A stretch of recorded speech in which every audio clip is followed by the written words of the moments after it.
The very last ride, moving across the Montana prairie in celebration of a tradition. Now, when you meet them, I want you to think about this. Most of these people had parents and grandparents who came west on covered wagons, and as young people, they heard stories, first-hand stories, of the perils and adventures of moving west in a covered wagon. These folks make this ride to keep this tradition. Traditions, you see, keep the present in perspective. Now, most of these folks are retired lawmen and ranchers, and they bring their families along, especially the young ones, hoping to keep alive the memories of those events that help determine how and why they occupy this particular portion of the planet Earth. So go ahead. Go on down and meet them. They may not pass this way again.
I want to adjust them lines a little bit there.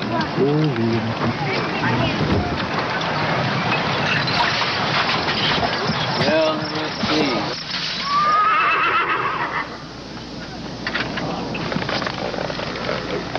Right on. We started out just bicentennial program, doing something Western, try to preserve the heritage of the Old West. A bunch of us got together and got some teams, and we've worked on our wagons, and we hauled these wheels. We clear in the North Dakota to get them redone. You couldn't, nobody around here can do that anymore. That's the way she got started.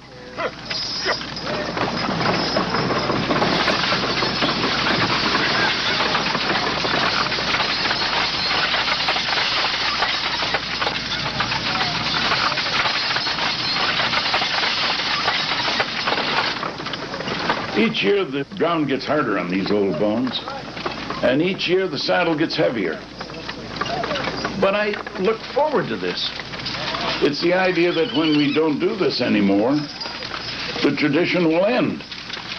Besides, when I'm out here, I'm as alive as I'll ever be.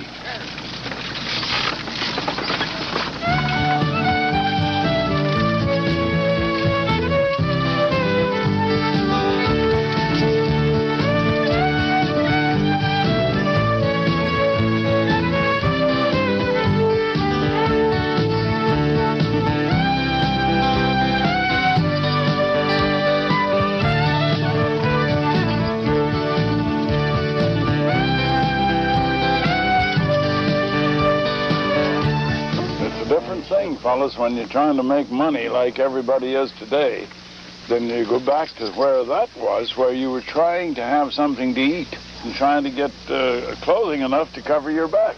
But you didn't know anything more further than what you could see. Yeah.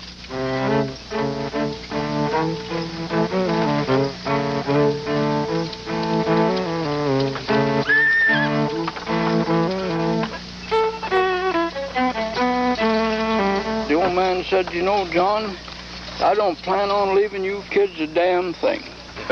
See? He's just going to use her up himself, you know, and that was it. That's my philosophy. I have a son and a daughter, and they're both doing pretty well. And I said, you won't have to worry about burying me. I'm still going to have the house that I live in so that you can use that for a summer home if you want to. But I'm going to tell you something. Don't look for anything else because you're going to search in vain. Yeah, use it up. Use it up. We're all getting old, you know. I'm 40 and you're 74 and you're about 75. You know, we ain't going to be here forever. I passed my 39th one, for God's sake, twice. Yeah. So, you know, when you pass it twice, why are you getting up there? I hate to think of being 40 years old, but I guess it's going to get to me after a while. Well, it will. Huh? It will. You can't stop time. You know, you got one of these electric clocks on the wall. Yeah. You mean 100 And, don't you, Bill? There was a woman that this clock run a little too fast, you know. And she was telling another lady about it. And she said, well, hell, all you got to do is tie a knot in that cord and just slow it up. Yeah, I never thought of that. I appreciate the information. Did you ever try to tie a knot in it? No. Well, my If you God. could tie a knot in that cord on that clock, it'd slow up your... Does it help to unplug it altogether? Yeah, might do that. I think so. Yeah, I think I'd probably do better. Yeah. You know, them old mules are going to outlive us all, I think. A lot of times fit one up there. when these older horses, and I've seen it too, you know, you have a team of horses that when they get old, 17, 18, 19, 20 Right. years old, and one of them dies, it ain't too long till the other one will die. Yeah, they don't last very long. No, they don't last very long. We had a team up in the basin, and the one of them, I don't know, he must have died with colic or something like that. He was dead on the ridge up there. And the other one, about a week later, was dead within 100 yards of where he died. Yeah. Laying right on the ridge. You know, they just get so that They're chummed up so long that they don't want to live alone. Hey, like a lot of marriages you heard. You bet, Yeah, yeah. right. Man and wife lived together for 75 years. One of them dies, and shortly later the other.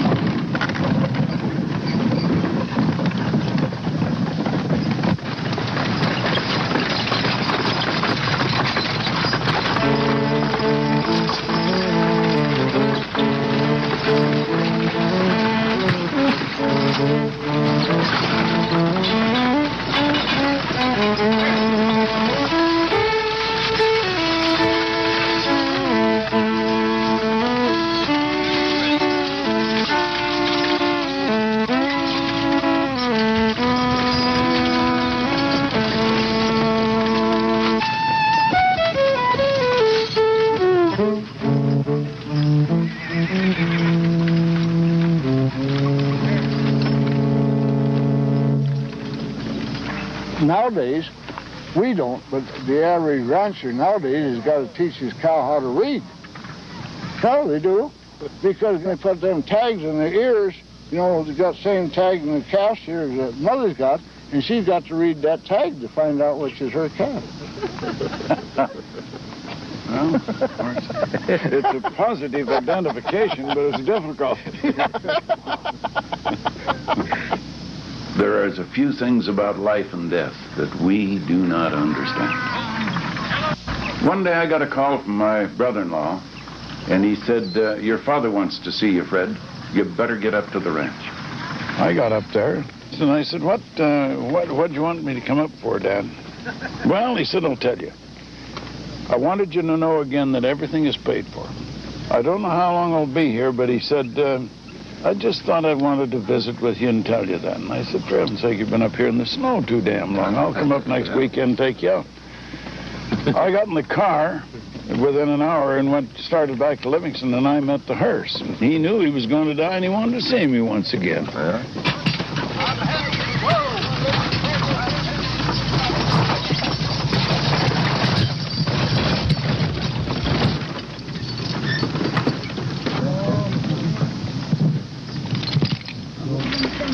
I used to be pretty light on horseback, you know.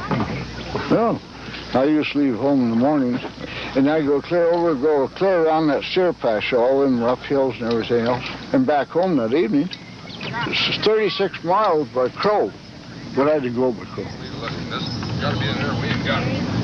We just felt like we went for 20 miles a day. It seemed like a long day for some reason.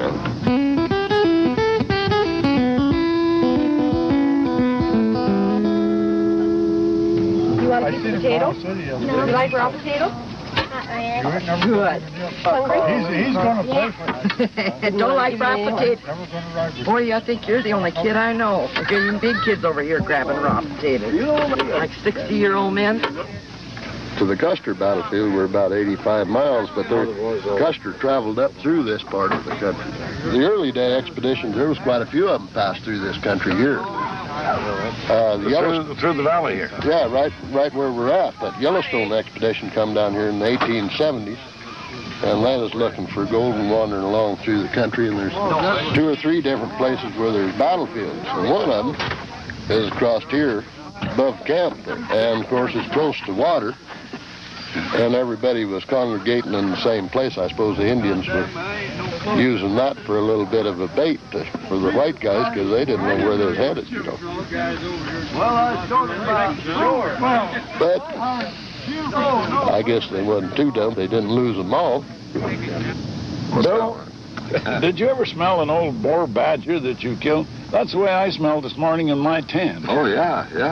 You mean there was a smell in there? You didn't. There was a smell in there, but I guess it was me, because I was the only one in there. I looked all around. There was nobody. This kind of weather don't take a fella long to spoil, does it? That's exactly right. The problem is, you know, you can wash up and spend a lot of time and get all cleaned up. It doesn't last that long.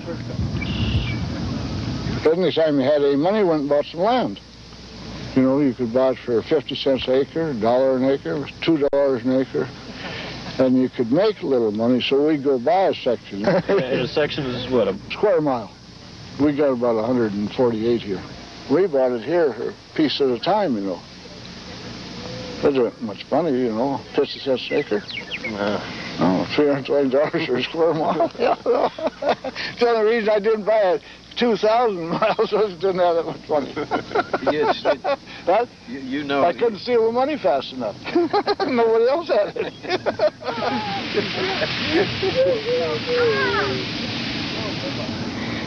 You know, we all seem to have such a good time on these rides, exchanging stories and all. Most of the stories we've all heard before, many times. There's a comfort in the telling of the stories, and there's a comfort, I suppose, in hearing them. And there's a basic seriousness about these rides. One fellow can't explain the feeling to another, but once you've done it, you don't need any explaining.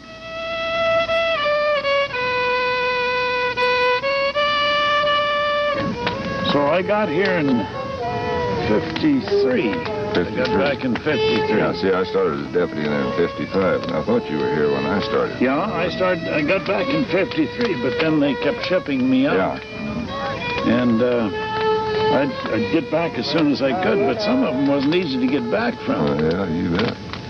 The better job you did, the longer you had to stay. So I got to the point where I realized that wasn't the right way to do. So yeah, you got coming back pretty regularly and screwing up stuff, you know? Yeah, well, Bill enforced the law with a 6-pack. A little sweetheart on the mountain with your bonny eyes of blue.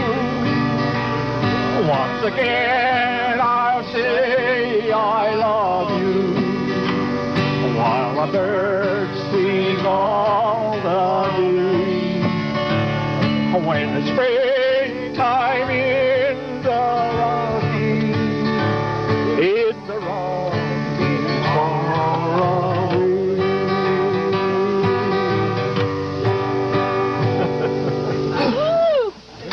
Yeah.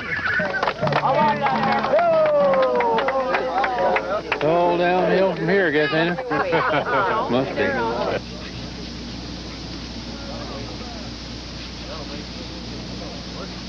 That's the one you just gave me. Tell the director.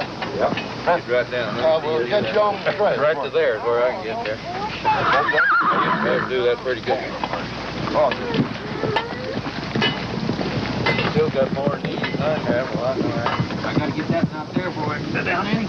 They was there a couple, 3 days. See, old Custer didn't want Benteen to have anything to do with it, so they sent him over and head to Tally Creek. That's where he went to split his crew all up, so he wouldn't get didn't like Benteen. Sent him into Tally, and Benteen come back, and he's the one that helped save Reno's life. But what really saved him, they was going to starve him, they was going to get them guys, but here come this infantry was marching up. And when they spotted them, they had the Gatling guns and everything come marching in there. They was the ones that spooked the Indians. They just bunched and left. And they had a little over 3,300 head of horses. The Indians had built that camp over on the west of the camp up on them big flats. And when they got ready to leave, well, of course, each wranglers, I suppose they had a different name for them, but they just bring them horses in to their camp, see their own camp. That's where they got them. A lot of people, you know, don't realize how scientific deal that probably was, them horses. What's this, Joe? Who used to live here? Oh, this is an old trapper's cabin here. Oh? But they moved in here because there's a little spring here. Oh, down in here? Yeah, not enough to support anything. Yeah. They were just ahead of the Custer battle. That's a long time ago. Well, that'd be what? 1876? I'm figuring too fast today. That's 100 and what? 109 years ago. Right. And later on, there was an old man by the name of Basset homesteaded here. He dropped out during the 30s. I suppose. The dry years and the dirt blowing run him out.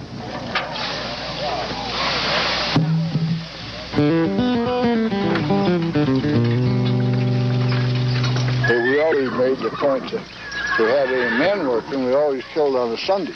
Because you stop and figure there's 52 Sundays in a year, and if you could work him every Sunday, you get 2 months' work out of it, extra. Right? Yes. So we cowboy all week and butcher on Sunday. Shortest distance between 2 points is a straight line. Yeah. Oh, we get up early Sunday morning, might be sitting on 1, 2 o'clock, and we let him have the rest of the day off. Oh, no, that was down nice. It's got being hot in there. Where's Ronnie? You know, in the 20s, when all the banks were going broke, that's the only bank in the country that didn't go broke, that little bank up there. Unless some old guys are so doggone stingy, they wouldn't loan you $1 unless you give them 2 back. And they kept everybody going, you know. If they knew that you really needed a couple of dollars, they'd loan it to you. See?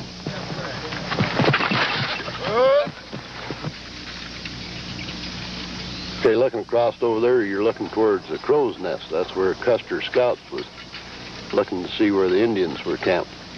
And in those 3 night camps, he'd made about 70 miles, which was a little speedy for the time of the year and weather. I think the main purpose of his speed was he wanted to be ahead of the rest of the command in order to get a little glory. That brass plaque or the monument there, that was a dedication from my father and family to the old people that left him the ranch, who were early day settlers in this country out of Texas. And we thought this was kind of an appropriate place to put it. You can see all over the country and most of the ranch. So what's that secret place in the back of that monument about? Oh, that little cache? Yeah. Well, Ben was quite a man. He always liked good whiskey, so we thought it'd be kind of appropriate to leave a little bottle of whiskey there so when you stopped by, you could have a little drink with him. Crossed on the other side is Quackenbush's grave. Of course, he was another whiskey man. We always stop and have a little drink with him.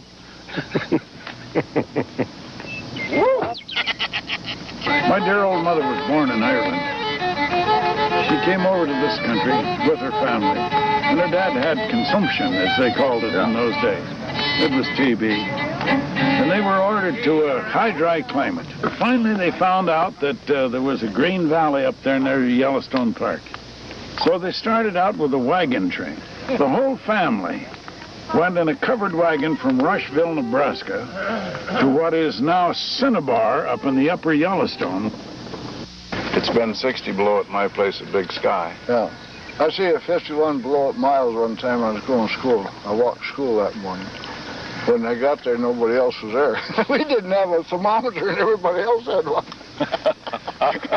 Well, there was an advantage to that. All they had frozen your ears. My dad wouldn't buy one, you know, because he was never go outside if he knew how cold it was. I'd freeze in bed up there at night if it wasn't for the neighbor's wife coming over. Yeah, they moved in there, my grandparents, 100 years ago this year, in 1885. 100 years, right? 100 years ago. It wasn't a few a years older than mine. It wasn't a homestead in them days. It took up squatters' rights. Okay. That was before the Homestead Act, I guess, came into effect. Yeah, and that ranch is still in the family.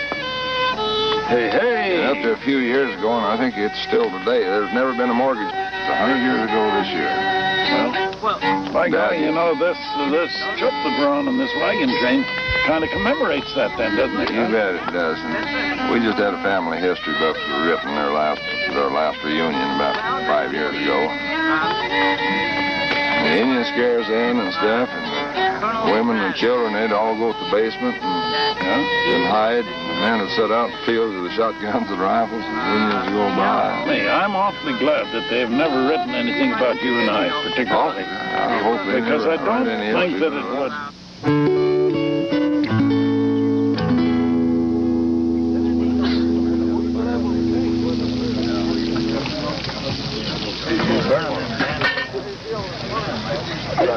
Made with light beer. We gonna play frisbee with them? Well, yeah, I saved some yesterday, but nobody's played. Don't interfere with the cook. I haven't seen you yet. So they don't want to burn on the bottom. You must have more weenies because that pot gets fuller every time you come by. Must be taking them out Raised in a real small house, and a lot of us kids down there were slept alone after I got married.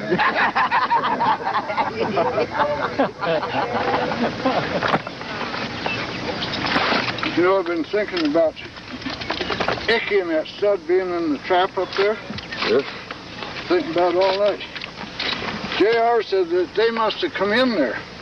Yep. Maybe they got the fence down somewhere. Oh, they just jumped over. Huh? They just jumped over the fence. Well, I know that Icky, he'll go through the fence, but I didn't know about that stud. Well, I suppose he jumped over the fence. That little horse run under it, and he run over it. Yeah. My horses can lope with a calf on the end of the rope. But a lot of guys cuss me, you're dragging them calves too fast. But what's the difference? They get there quick. You know why they do that? Heel fly goes for a high object, always. And they throw their tails up in the air, and their flies go up there towards the end of their tail, the bush of the tail. Ah, yeah. Smart. It's, sometimes them flying ants will get bad here. But if you just take your hat off and hold it up in the air like that, all the ants will stay up around your hat. The reason that most of the horses are castrated is the fact that they might not be suitable for breeding. Good breeding style. Just like you cut a steer calf. Mm-hmm. Just like you cut a steer calf. Same thing.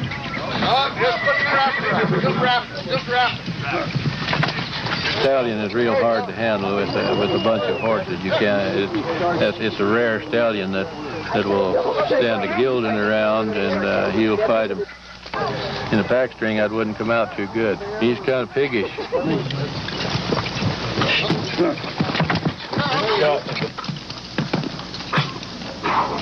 You know, they try to breed these horses so that they got cow sense and good walking ability, and that, like you breed them up, you know, like that. You've got to have a good stallion, you see, and good mares. And if you don't, these other studs, like the stud up in that corral, and he wasn't just an ordinary horse, you know, and he needed castrating. It's the same way with your cattle. Cattle upgrade for all American people like better class. Time. If you let everything go to a bull, well, you can wind up, you ain't got nothing. So you try and get your best bred. Horses enough breed, and you cut the rest of them so they don't produce. Yeah. Just keep the best of them, you know. Yeah. Try to get a better horse. I've even heard old cowboys say that's how they choose their wives, how they choose their horses. There goes. One time I was having a show, and one of them crows sitting up on a hill like that, and this old, he's stout. And he's around, and he had a kind of a bat with a knot in the end of it. Pretty soon he just hit him right between the ears. And that old horse just settled down and never moved. Do you think the mules are better or horses? Well, mules, if you had them, they work better after you get them trained than the horses do. Eat less hay. I lived over here and worked for an outfit that had around 450 head of them mules. We took 126 head of them and 12 bell mares to Hardin load them to go south one time. We tore down every fence there was between here. They'd run out and then they'd tear it down coming back to the road. I like mules. I think I might be able to get it. Oh, yeah. Oh! Candace, I think I'll need some help. We bring the kids along, hoping that some of this will rub off on them. Is he hard to get his mouth open? By the time they discover automobiles in the opposite sex, the pace of the Old West is going to seem rather slow to them.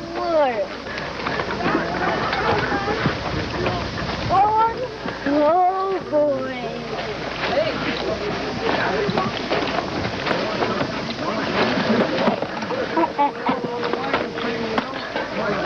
These little kids like them out there now. Yeah. They're born and raised out here. They see that, and they pick this up. Yeah. I had a grandchild, a girl, with me one time in the pickup, and we come along a pasture, you know, and there's a cow just had a new calf out there. And I said, my God, that cow's got a new calf out there. Well, she said, did you pull it? And I said, no. Well, she said, we pull all ours.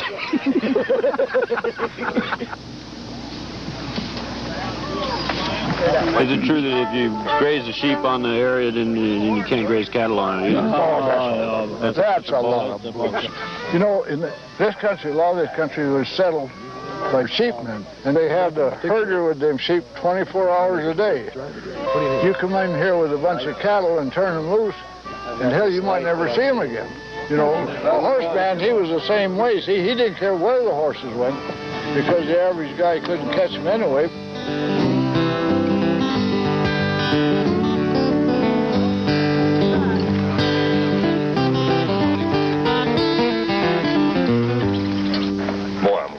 Spud ain't throwing me up, I'll tell you that. He's a little jerky. You don't do that too smooth. Laying on the table and having Spud doing that. I had a fellow stick an axe in the side of his leg over in Buffalo Fork, and I sewed him up with a needle like that. We set him on a chair and put his feet on the other chair, and one fellow sat on his lap, and we poured some iodine in it, sewed him up.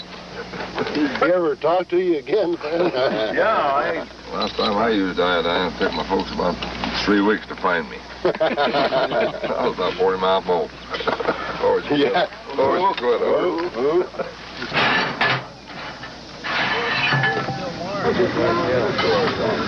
Funny how quiet you guys get every once in a while. You sit around here listening, you tell stories, we ain't got nothing to go play with. I still think we ought to butcher that colt. You ever barbecued spare ribs off a yearling colt? Yeah. Yeah, pretty good. You can't beat it. So I went down and hauled the big old scoop shovels out of the horse barn that they'd been shoveling the gold out with, and we'd slide down the hill on the sleds. And so we did that for a couple of noons, and the teacher caught on. She didn't like the smell in there of our trousers, but we didn't mind the smell. The accident. No, Get used to it pretty sure. You know, the fact of the matter is, I've gotten to the point in my life when I smell fresh horse shit, I get excited. Because I knew I'm either going to go on a bronc ride, or I'm going to go on a sleigh ride, or a wagon ride, or something. And you could be like Mrs. Truman and say manure, couldn't you? Well, yeah, it'd be the same thing, though. Better? A little more.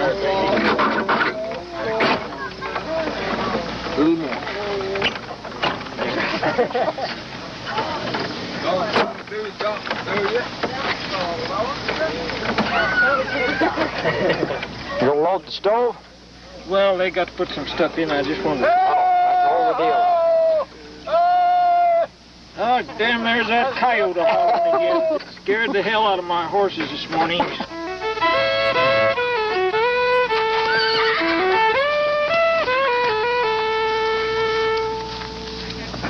Is it true you got caught in a raid? You bet. Yeah. What happened? Well, I come back from Deer Lodge, took a poor unfortunate up there. This college, as we call it, Deer Lodge State Prison, you know. Got in at Billings about 1 o'clock in the morning, and somebody said, why don't we go down to this all-night joint down here? Hell, that sounded pretty good, you know. Sure. Walked in there and sat down. I just took about a sip out of it, and I never seen so many policemen in my life. So anyway, there's a deputy there in Billings I knew pretty well, so we went down to the Gazette the next morning to see how this is going to look, you know. It says 364 punch boards in Custer County Sheriff netted and Turf Club raid. I figured this is about time for me to get home and get my wife and kids together and kind of explain this just a little bit. Well, try to beat that story home, eh? I was unopposed to that election up to that time, and a couple jumped in, one of them on the independent ticket, one got right in. I think I beat them 7-1 that time, so.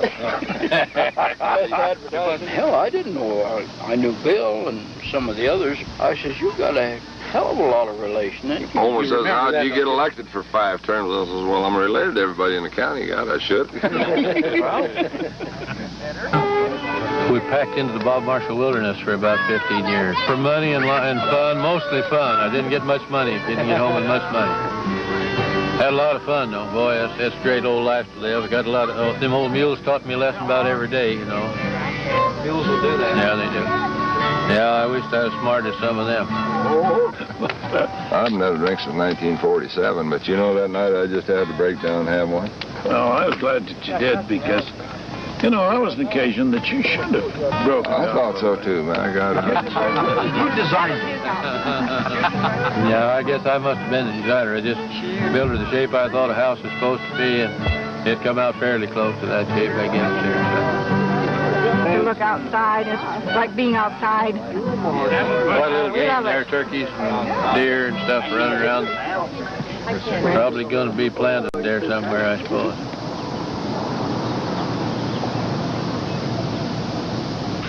In the early days, most of the old early timers come to the country, and a lot of them in them immigrant cars, they'd put sometimes 2 families rent one car, and they'd put their belongings in each end.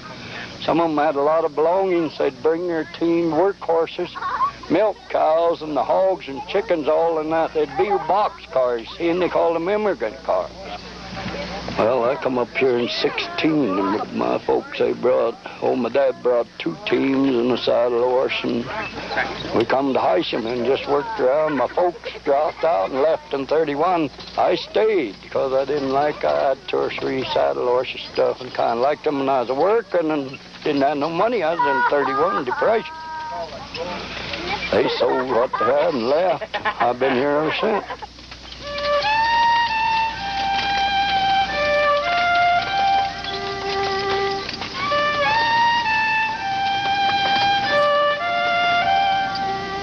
It's kind of like an automobile. You got to have grease in them. If you don't grease them, these wheels will get loose. And this one's probably what's happened to this one. It hasn't been properly greased, and they'll just get wore and wore, and they'll get looser and looser. And if you take this hub off and pull your wheel out, put some axle grease in there on the axle, and slide your wheel back in. If you're using your wagon a lot, it should be greased about every 30 days or something like that at least. We try and keep it pretty well greased. Now, it pulls a lot easier, and you don't wear your axle out, and your wheel don't get... But the old wheel makers are pretty hard to find anymore. You can take some of the mineral blocks and throw them out there alongside that salt block, and they'll be there when fall comes, and they'll eat up a ton of salt in between times. Mm-hmm. But there is spots of this country. Now, over on West Arnold's Creek, where we put our steers, they absolutely won't touch salt over there because the water is alkali. Got so much salt in it. They don't crave it. You take the same cattle out of there and take them back over here on Smith Creek, and hell, they eat 200 pounds of salt every day. It's a difference in the grass and the water. Yeah. And it's something that they need for their diet, huh? Right. Well, you like salt on your steak? Well. Huh? Do you need it? Don't know. Tastes better, don't it? Yeah. You have to turn it back this way. Like cotton rolls. They spin with all the time. Oh, just a cotton roll thing. Yeah. You can do all the trick of opening one of these. I'll let you. Oh. You keep getting that loop bigger, and then you come back through it, and you're all right. No, I was telling about years ago, it's been 40-some years ago, you know, my wife's sister was out to visit with us, and she'd never seen a rattlesnake. And I was out at the garden that evening, you know, along about now, you know, about 300 yards from the house, and I ran into this rattlesnake. Well, by golly, I thought if I could get that rattlesnake up the house to show that sister, you know, this rattlesnake, it'd be something. Well, we had you know, you make rolls with a twine string and a couple of stakes, you know, in your garden. Yeah. And we had this twine string out there, so I cut me off a chunk of it and built a loop in it, and I roped this rattlesnake right behind the ears, see? Well, I guess they got ears, all right. It's got a little long in his talent. Go ahead with the story. Anyway, I proceeded to lead him up the house. Well, he choked down, see? And he'd go to whipping the ground, you know, like that. Yeah, I just whipped the ground, you know. And I never did get him broke to lead. Never did. But anyway, I got him up to the house. Julio's got a little duff, too. I was telling this story to Clint Beasley. And he said, you know, did that snake pull hard? And I said, you know, when he got to digging his heels in the ground, I couldn't hardly pull it.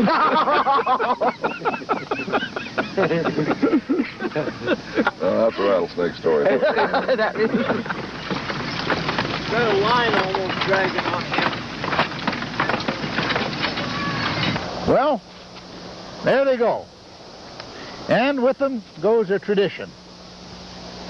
As with the passing of any era, the change is met with a tinge of regret. These folks stand between yesterday and tomorrow, and today is fleeting. Say goodbye.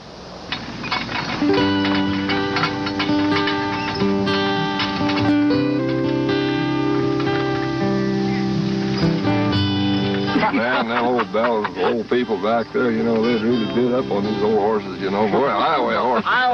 They finally found out it was a one-eyed horse after the